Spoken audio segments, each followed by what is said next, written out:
Welcome back to the morning show. It's Friday, time for the 3-minute grill. Passover is Monday, so we've got Goldie Tiktel and Friday, if I'm saying it right. Thank you, from the Chabad Center of Jewish Life at the U of I. Tell us what we're making here. So we're going to be making a special dish that goes on the Passover plate, the ceremonial plate that we use with lots of different foods. Some of them remind us of the good times and of the hard times in slavery. There's like bitter onions dipped in salt water, bitter herbs, horseradish, and the thing is we also have 4 cups of wine reminding us of the joy of freedom. Okay. And this matzah, this is a handmade shmura matzah. That's why it's round, although you usually see them squared. And there's another dish called the Charoset that goes on the plate that we dip the maror, or the bitter herbs in. And it's actually a sweet dish, but it looks like the color of bricks, of mortar, reminding us of the hard work and the slavery in the times of Egypt. So people like it a lot, although it's supposed to be a food that reminds you of sadness. Yeah. But basically, you only need 4 very simple ingredients. Apples, cinnamon, some kind of wine, a sweet wine is good, and walnuts. Okay. So, and then you just mix it all together. You can probably just smash it too if you don't have a food processor.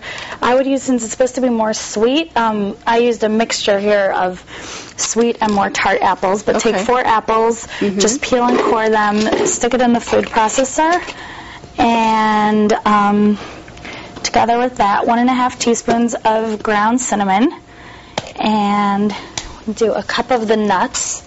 I'm going to put it in, and then we'll blend it all together, and afterwards add in some of the wine for the texture. This is 1 cup of nuts, ground walnuts, 1½ teaspoon cinnamon, and 4 apples that we have in here. Okay, it's going to get loud, Chris. Sorry. Just for 2 seconds.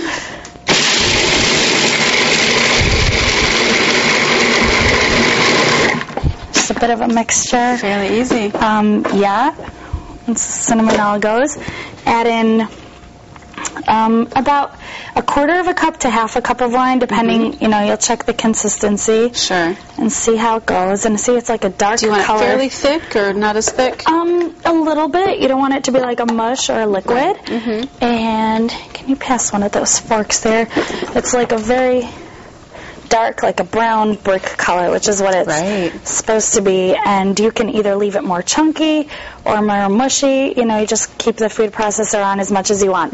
There's a bit of a Mediterranean twist to it. Like I said, this is just a small part of the Seder plate, but people really enjoy the charoset and end up eating it a lot throughout Passover. You could add in some raisins or dates and apricots, ground apricots, and give it a bit of a Mediterranean flavor. People like that as well. Okay. So it's a sweet Passover dish and one of the ceremonial foods we have at the Seder. Very good. I'll let you go ahead and tell us about the Passover dinner that's coming up, the graphic up on the screen there, if you want to tell people about that. So it's going to be happening this Monday night, March 29th at 7:15 p.m.